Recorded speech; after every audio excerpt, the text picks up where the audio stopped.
Hi and welcome to Cash Chats, the podcast from becleverwithyourcash.com that helps you make the most of your money. I'm Andy Webb. And I'm Amelia Murray. Some of the stories we're looking at today in Your Money this week are the latest base rate decision from the Bank of England, should you regift an unwanted present, and how much your water bill could be going up. We'll also be bringing you our deals of the week. All that and so much more. This is episode 445 of Cash Chats. So before we start and go into the news, I am desperate to tell you something that I saw on LinkedIn. Okay. That sounds exciting. I mean, when someone said they saw something on LinkedIn, I'm like, wow. Yeah. I know. Oh, crazy LinkedIn posts. So I can't tell you if this is genuine or not, and we may never know, but someone posted on LinkedIn sharing the fact that for years he had basically been underpaying his friends. So, you know, when you've gone out with your friend, you might owe them money for an Uber or like a share of dinner or kind of whatever, the whole, bill splitting stuff, socializing. He was saying that, he wrote this post where he'd listed every time he had undercut someone. So he said, for example, he owed a friend £22.91 for an Uber and transferred them £22.19 instead. So he also gave this example where he paid £24.37 instead of £24.73. Now, he had a name for it. So he called it plausible deniability typo. And he said when he was feeling particularly risky, he might transfer like £18.54 instead of the £19.54 he actually owed. And his theory was that no one's going to quibble over a few pennies or even a quid. And over the past 5 years, he thinks he's made about £100. So it's not huge amounts, but it all adds up. And I've had this before, with sort of booking fees or like the extra kind of like little things sometimes, but I'm the opposite. Sometimes I'll just be like to my friend, don't worry about it. Like, it's okay. Like I'll cover the 37p or whatever it is. But yeah, I wanted to get your thoughts on it because I can't believe he's admitting this online. Yeah. I mean, if it's real, like you say, that is so incredibly cheeky because you wouldn't say, oh, look, you're short of 22p. You wouldn't be sort of chasing that back or even a quid, were you? Because it's the kind of thing you go, it would make sense. It's just a typo because let's face it, we've probably all done that anyway on a keypad. That is so cheeky. But also at 5 years, he's made £100. I mean, that is ridiculous as well. I'm like, if he's like, for that amount of money, is it really worth him doing that? He's just getting more some sort of, sociopathic kick out of it rather than as a money-making thing. Wow. Also, are you tempted? Are you going to give it a go? No. I also think the risk here is like, again, if it is true or if it's not, once you get labelled tight, it's really hard to shake off that label. So even if he stops doing it, people are going to be really mistrustful of him and they're going to be double checking. And they might even start calling him out on that 17p that he's undercut them by. Do you think he uses the roundup feature as well when he's doing it? So he's getting a little bit more money going into his savings account while he's doing it. Oh, to be friends with that guy. Wow, interesting. What the world of social media and LinkedIn delivers, it's always a treat. It's always a treat. Let's get into the news, right? Because we've got lots to get through this episode. The big one, I say the big one, the top story, maybe slightly anticlimactic, but there's more to it, is the latest announcement from the Bank of England when it concerns the base rate. Now, going back 6 weeks ago when we had the last announcement, we were thinking there'd be another cut today. But as the weeks have come on, as we've sort of seen the different inflation figures first for October and then for November going up each time slightly higher than expected. The figures we got on Wednesday was 2.6% inflation when they expect to be 2.4%. All of that's been gradually as the week went on until we got this morning. It was like there's almost no chance that they would cut the rate. And when the meeting happened on Thursday at noon, they didn't. They kept it. So the base rate has remained at 4.75%. Now, that's interesting for a couple of things. If we go back 12 months, there was expectations that we'd see 4 or 5 cuts this year. We've only seen 2. So still not really too far off that peak which we had a year or so ago. So that's where we've been. But the question is then what next? What does this mean for 2025 and beyond? Now, there wasn't a huge amount of information in the minutes this time. It was almost a bit like they know Christmas is around the corner and they were like, let's just send out this information just with the bare basics in there. But the things that are in there which are worth noting are repeated, as they had in previous minutes, this idea of gradual increases. So that's kind of sort of given us that kind of heads up, that warning that, they're not going to, if we do get more cuts, they're not going to happen all at once or necessarily straight away. I mean, you never know with these things. Stuff changes all the time, but gradual, so that means slow. And also the kind of sense that it says in about 3 years' time, the base rate, they expect it to be around 3.75 to 4% in 3 years' time. It wasn't long ago that they were talking maybe at the end of next year, we could be at 3.25, 3.5%. So again, it's setting those expectations that when rates do come, they're going to be gradual and they aren't going to be that many of them. If we're saying 3 years around that 4% mark, the markets are kind of saying now that maybe we could see 2 cuts next year, which would bring us down to, in a year's time, about 4.25%. And again, we don't know when they might happen. Not a huge amount of information, but that's where we are with that. Now, what does that mean for savings? Could actually mean that we start to see some of those fixed rate accounts start to increase slightly. Don't imagine easy access accounts are going to necessarily jump up a huge amount. We've seen those 5% ones pretty much all disappear, other than a promo happening right now with Chase. They've all disappeared. We might see a few of them nudge up a little bit, but they're still going to be, lower. But the fixed rate accounts, you've got to remember, when they're choosing those rates, they're doing that based on the future predictions of where the base rate will go. So if you're looking at a 1 year fixed, well, what do they think the average is going to be over 12 months? A 5-year one, what's it going to be like over 5 years? And they've obviously, a lot of the cuts we've seen over the last year or so have been based on that expectation that the base rate would have cut so much faster and so much deeper. So this is now, okay, it's going to stay around here. There are not going to be that many cuts. We could see, in fact, we have already seen movement upwards on some of those fixes. Now, I'm not talking about massive jumps up, tiny little ones. You might get the odd bank or building society wanting to using it, get some money in a short amount of time with a slightly higher rate. But yeah, interesting. We could see some increases on those fixed rate accounts over the coming months if this, predictions stay the same over the next few weeks and so on. When it comes to mortgages, though, and I know this is something that you're particularly, well, less so now because you've jumped in, haven't you? You've done the fix, but people who have got the, when it comes to mortgages, you might be thinking, oh, God, staying where it is, bad news. And you're probably right, because it means there's even less likely that we're going to see any cuts. Now, again, they plan way in advance. They look at something called swap rates. They look in the future and predict where they think things are going to go. So the rates are already reflecting where things might go. Now, if they're not going to come down as much in the future, you could even see them, maybe the mortgage rates going up a little bit as well. So not necessarily great news for if you are a borrower. But that's it. The next meeting is in early February. So again, potentially, you never know. There could be a cut in February. If we only do get 2 cuts, it could be one of them right at the start of the year. There's 9 people who do vote for this in the Bank of England. 6 of them wanted it to stay where it was, but 3 wanted a cut. So it only needs a couple more people to change their mind, and suddenly there is a cut in 6 weeks. But we'll obviously let you know when that happens, whatever does happen. And I guess what we can take away from that is you can't bank on the base rate. Oh. Hey! I know. However, what we do know is happening is water bills are going to be going up. So this is big news this week.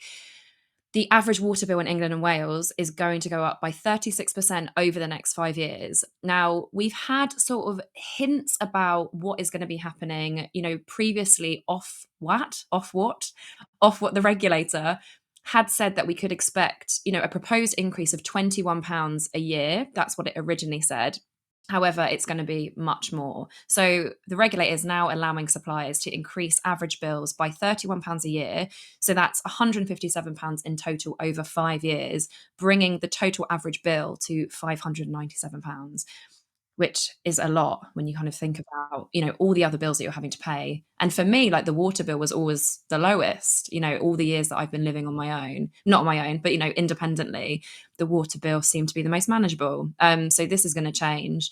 It's also going to change depending on your supplier. So for example, Southern Water customers will pay 53% more by 2030. I think the issue here is people are really annoyed because the reason behind, or, the suggested reason behind these rises is, companies have been accused of forcing these struggling households to pay for years as a result of underinvestment to fix all the problems that are going on, the leaky pipes and all of the pollution. And, consumer groups are now speaking out, and they're saying, while the rises are less than what the water companies wanted, it's still more than people can afford. Yeah, it's shocking, isn't it? I mean, it's well worth, you can find, there are articles out there which take you through what each provider is doing, because it does vary depending where you live. Where I'm live right now is we've got 41% increase over 5 years, making it one of the highest, not the highest, but one of the highest ones. And actually next year, my bill is going to be £100 more. Remember, this is like, and this compounds year after year after year after year. So it's a lot of money they're all going to be parting with. And as you say, for reasons which, it feels quite unfair when they're doing kickbacks to shareholders and polluting our rivers. A quick one here for you. I know we don't cover investing too often here on the channel, but an important one for any of you who do use Vanguard. The Vanguard really popularized that kind of cheap and easy investing a good few years ago now. There are more people doing it, but they were kind of the first ones. They are going to introduce a fee, a £4 monthly fee if you have less than £32,000 invested with them. Now, that would be £48 a year, and that's obviously before the fund fees. This is just to have access to Vanguard, to use their platform. 48 quid. Now that compares to the current system, which is 0.15% fee, would be if you had 10k saved with them, it would cost you £15 rather than 48. If you had 20k, it cost you 30 quid. So again, you can see this is going to get more expensive for you. Now, that is, remember, just for investments under £32,000. If you have 32 grand or more, then that system still stays that 0.15% fee, capped at £375. So this is more about smaller investors rather than sort of bigger investors. But in fact, good reminder, however it is you have your money invested, general investment account, stocks and shares, whatever it might, ISA, whatever it might be, shop around and just see if you've got cheaper options out there, because the fees really can eat into your returns. Yeah, and this is going to affect me. I'm going to have to rethink what I'm doing. It's interesting, isn't it? Because, when you think about the tax system or kind of other financial systems, it's the fees, or what you're paying is usually a proportion of your earnings or how much you have. And of course, it's in the interest of Vanguard to charge the smaller investors the sum, so people might suddenly pile more money in just to kind of escape the fee.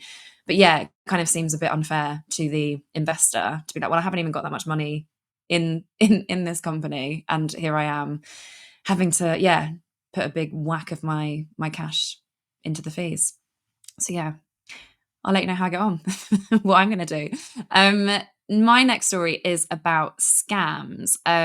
Just a quick one here, because I feel like we do talk about scams quite a lot, but perhaps interesting to people out there, especially if you're using Facebook, Instagram, and WhatsApp, all owned by the big Meta. So this is research from the payment systems regulator, which was collected from the 14 biggest banks to find out where bank transfer scams, so that's when you are tricked into transferring money to criminals, where they were originating from. And what they found was more than half of these scams were originating from Facebook, Instagram, and WhatsApp in 2023. So with Facebook, the most commonly used platform for purchase scams, romance scams, and advance fee scams. And that's where you're kind of tricked into paying an amount to receive an amount, such as kind of weird prize draws, or you've got to pay a little bit to get like a big holiday, or often in competitions when they're scam competitions. And Instagram was the most commonly used platform for investment scams. Now, we also know that scams are originating over the phone or text, as well as auction websites. But the point here is, up until this moment, we don't know what's going to happen in the future, but these companies are not being penalized or even held to account for facilitating the scams, essentially. So as of October, it is, the banks are legally liable to refund you when you are the victim of a bank transfer scam, up to £85,000, except in exceptional circumstances. But we have yet to kind of see the tech companies and other, telecoms companies take responsibility. Yeah, I mean, it's shocking, isn't it? They don't take responsibility for this, and just how rife it is on those platforms. Just be careful, guys. Just be really, really careful. And, it's a good opportunity to remind you that if you ever get contacted by someone pretending to be me or Amelia or any kind of content creator or journalist that you do follow, they're not doing it, right? It's a scam. Don't trust them, but especially if it feels like some sort of too good to be true opportunity. So just, have your wits about you. story now I want to cover is something that we've written about on becloveryourcash.com. This is regifting. We are a week away, less than a week away from Christmas. There's a good chance we'll get something under the tree that we don't really want or like. And it comes to that kind of quandary of like, is it okay to re-gift? What's your take on this, Amelia? What would you do? So I have quite a difficult family who have absolutely no boundaries when it comes to asking for the receipt. So you spend ages looking for a gift. Someone doesn't, and you think you've got the perfect gift, and then you sort of you present with the option, be like, I've still got the receipt if you don't like it. And I can remember several occasions where my mum's like, can I actually have the receipt? Um, and it is quite hurtful when it happens, but I put a lot of effort into presents. However, I've also done the regifting. No, I wouldn't say I've regifted that much, but I have maybe resold presents, but way beyond the gifting date. But my sister has recently asked me about something she bought me years ago, and I said I was having a clear out and I sold it, and she got really upset. So I think I'm absolutely like, I'm for regifting with a bit of kind of, respect and subtlety. Yeah. But I also think when you're gifting, you kind of have to give freely, knowing that once you have given a gift, it's up to that person to do what they want with. And that's, Yeah. yeah, where I I'm mean, at. sometimes, the gift is perfectly good. You might already have it or something similar and not need it. I mean, we've all had like, back in the day when you'd get CDs, but I've had it before, when, oh, I've already got that CD or I've already got that book and things like that, where you're like, well, okay. It seems silly to just like have it sitting there and do nothing with it. And sometimes stuff's just not to your taste. So I think, good point there you made about reselling stuff. That's one option. Don't forget charity shops. But I also think as long as you do follow some simple principles, it's not necessarily a bad thing to regift them. I would echo there. You do need to think about that kind of the family politics. Sometimes you do need to think, right, someone's bought it for you. They've put a lot of effort into it. Particularly close family members, you might just need to stick with it so it's there. I'm not saying if you've got a hideous painting you need to put it on the wall, but certainly you need to have it around if they do visit you in the house, so you can sort of like swap it with something else.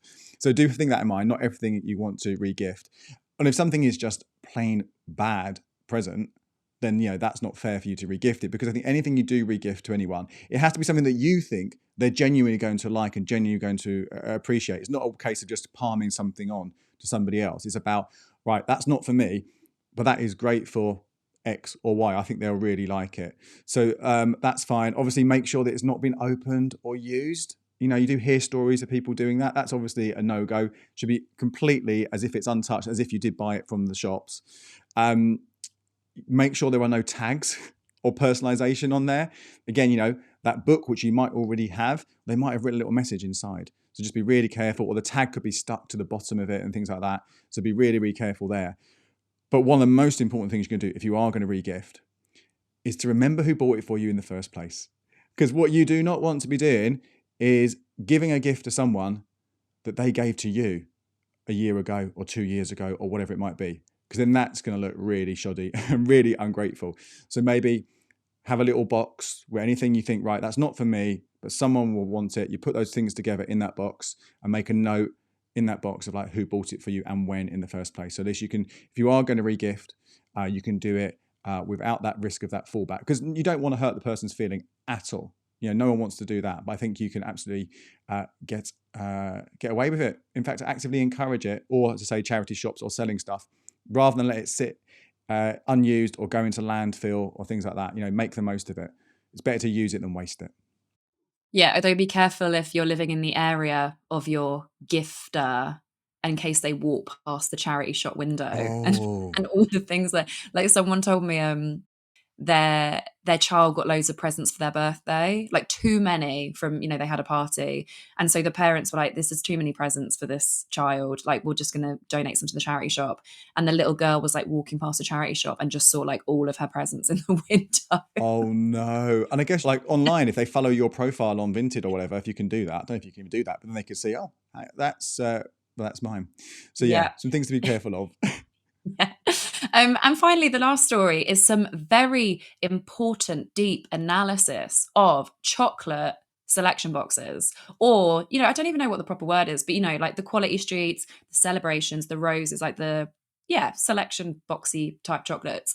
So essentially, this article in The Guardian is taking a deep dive and revealing how customers are kind of not only getting shortchanged with Christmas chocolate boxes, because we do know it's well documented that they are getting smaller, shrinkflation is a real thing, but we are also getting fewer of our favorites. So specifically looking at the green triangle, this is such a popular chocolate. I'm not a massive fan of it, but it was so popular that they used to sell it on its own away from the other selection box chocolates. However, it's one of the rarest chocolates in the Quality Street tin. So in this analysis, The Guardian suggested it appeared 4 times in a tin, whereas orange creams, which I hate, and they are always left over. Always left over. You can't give them away. These orange creams appeared 8 times. So you're getting double the number of a worse chocolate in the tin. They also looked at celebrations. So Galaxy and Galaxy caramels, I think arguably are pretty popular. These were the shortest in supply in the celebrations tin, whereas Milky Way appears the most. I'm all right with Milky Ways, so that's not a problem for me. And apparently Cadbury's roses have the fairest distribution. So they generally have 5 or 6 of each chocolate. However, I think one of them, like the truffle, had slightly fewer. So I think they had 4 in a tin. But what you can do if you're prepared to pay a bit more, John Lewis actually allows you to pick and mix your own quality streets. So you can go in with your tin and you actually get a cheaper price, or it's £17 if you need a tin for the large one. So that's 1.2 kilograms, or £14 if you bring in your own tin. And then you can pick all the chocolates that you are actually going to enjoy. You're welcome. I love the headline for this article as well. It's Inequality Street. That was a great little pun there. I love that. No, I mean, there's a simple reason for this as well. It's because the stuff they have more of in the tins has less chocolate, because chocolate is really expensive. I mean, I keep talking about this on the pod this year, like how You do. how much things, the prices have been going up, and they have been going up. But that's why you've got so many toffee pennies, because there's no chocolate in there. And the things which are pure chocolate or more chocolate, like those green triangles, less of them, because they're more expensive to get those ingredients to make. So that's that's the simple maths behind it, simple costs. Personally, I'm much more in favour of just like, rather than the big tins, just getting something that I want for my, rather than end up with things I don't want, having to eat those orange creams. But Like again, a big if you're in a slab big, of marzipan. oh my God, I just love, I know you guys think I'm mad here, but I love a big slab of marzipan. Oh, makes me happy. But again, if you have got a household and everyone does like a bit of everything, then they can work out pretty decent.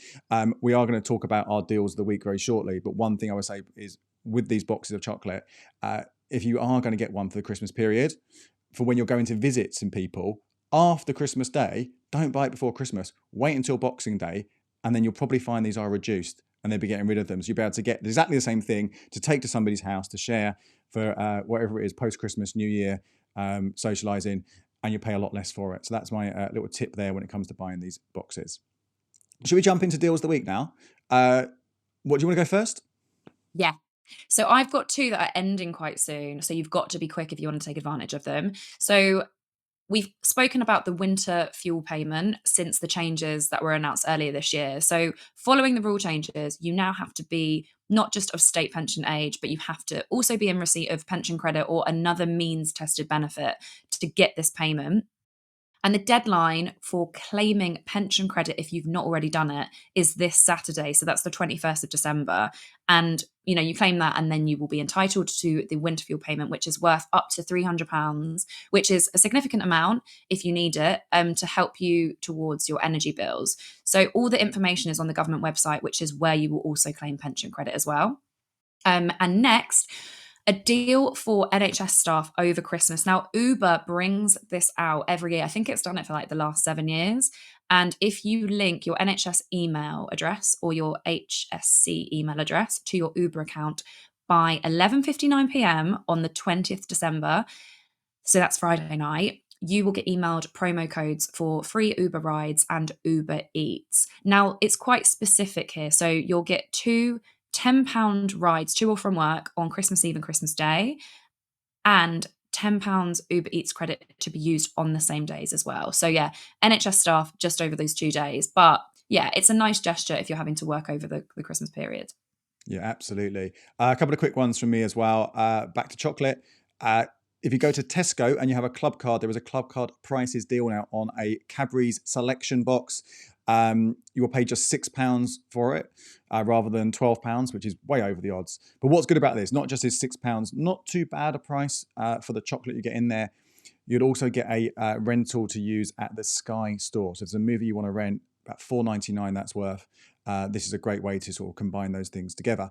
Perhaps even better would be to look out for this to see if the supermarkets start reducing it, as all the chocolate obviously does start to get reduced just after Christmas. So maybe you can pick it up for even less if you're lucky. And very quickly, a savings update for you from Chase. They've got a brand new promotion for people who open up the current account for the first time and then also open up a linked savings account in there. You'll get a special boosted rate of 5% for 6 months. After 6 months, it drops down to 3.5%, although actually, because the way Chase is changing things in the new year, it'll actually drop down to 3.25%. But even so, you're getting a table-topping rate for a short amount of time. More information on all the best rates over at becleverwithyourcash.com/savings. And that's it for today. Thank you so much for joining us. If you want to read the articles we've spoken about today or get more info on the deals, you can find them at becleverwithyourcash.com or in the show notes. That is it for me and Amelia for this year. But don't worry, there are going to be some special episodes between Christmas and New Year, looking back at some of those big top 10 lists that I've been sharing with you this year. So do make sure you check those out. If you're getting a bit bored of the King's speech, we'll have plenty of content for you. Have a lovely Christmas and we will see you soon. Cheers, guys. Happy Christmas.